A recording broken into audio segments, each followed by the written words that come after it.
నా పేరు ఎం మధుసూదన్ రావు. MPP school కోడితీర్థం Chejarla మండలంలో హెచ్ఎంగా చేస్తున్నాను.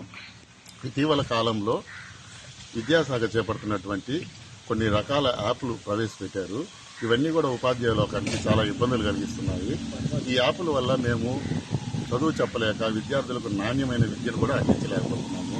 ప్రతిరోజు ఏదో ఒక డీటెయిల్స్ అడగడమో లేదంటే రకరకాల యాప్లు యాప్లు కూడా పనిచేయడం వల్ల నిన్న మొన్న ఈ అటెండెన్స్ యాప్లు అయితే దాదాపు గంట 2 గంటల పాటు సతాయించాయి. ఇటువంటి పరిస్థితుల్లో ఏంటంటే ఉపాధ్యాయులు ఎంతో ఆందోళనకు గురవుతున్నారు. అలాగే నిన్నటి దినాన్ని ఏంటంటే ముఖ్యంగా ఈ యోగా చిన్నపిల్లలు 6 సంవత్సరాల పిల్లల్ని 6 గంటలకల్లా ఉదయాన్నే తెచ్చి యోగా చేయమని చెప్పడం జరిగింది. ఈ విషయంలో మేమైతే చాలా కలత చెంది ఒక నిర్ణయం తీసుకోవడం జరిగింది.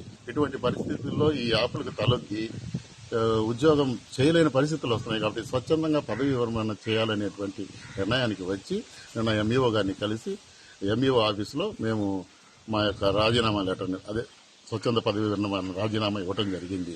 ముఖ్యంగా మేము డిమాండ్ చేసేది ఏంటంటే మీరు ఉపాధ్యాయులకి స్వేచ్ఛ ఇవ్వండి. వాళ్ళు ఉద్యోగం చేసి పిల్లలకి 4 అక్షరాలు చదువు చెప్పేటట్టు చేయండి. యాప్ల పేరుతో మీరు కానీ ఈ విధంగా వేధించినట్లయితే ఎంతోమంది ఉపాధ్యాయులు వాళ్ళ వృత్తిని వదులుకొని వెళ్లాల్సిన పరిస్థితి ఉంటుంది. కాబట్టి రాబోయే రోజుల్లో పైన అధికారులు ముఖ్యంగా పైన అధికారులు ఎంఈఓ గారు డిఓ గారు వాళ్ళు ఏం చెప్తున్నారంటే ఆయన మాకు అవకాశం ఏమీ లేదు కమిషనర్ గారి ముందు మేము ఈ విధంగా మాట్లాడలేకపోతున్నాము అన్నారు. కాబట్టి ఎవరో ఒకరు వారి దృష్టికి తీసుకెళ్లాలి కాబట్టి అవసరమని చెప్పి నేను ఈ చిన్న ప్రయత్నం చేస్తున్నాను. కాబట్టి రాష్ట్రంలో ఉన్నటువంటి అధికారులు ఒకసారి మీరు బేరీజు చేసుకుని మనసు మార్చుకొని ఈ యాప్ల భారం తగ్గే విధంగా ప్రభుత్వంతో చర్చించి చర్యలు తీసుకోవాలని మనస్ఫూర్తిగా కోరుకుంటున్నాను.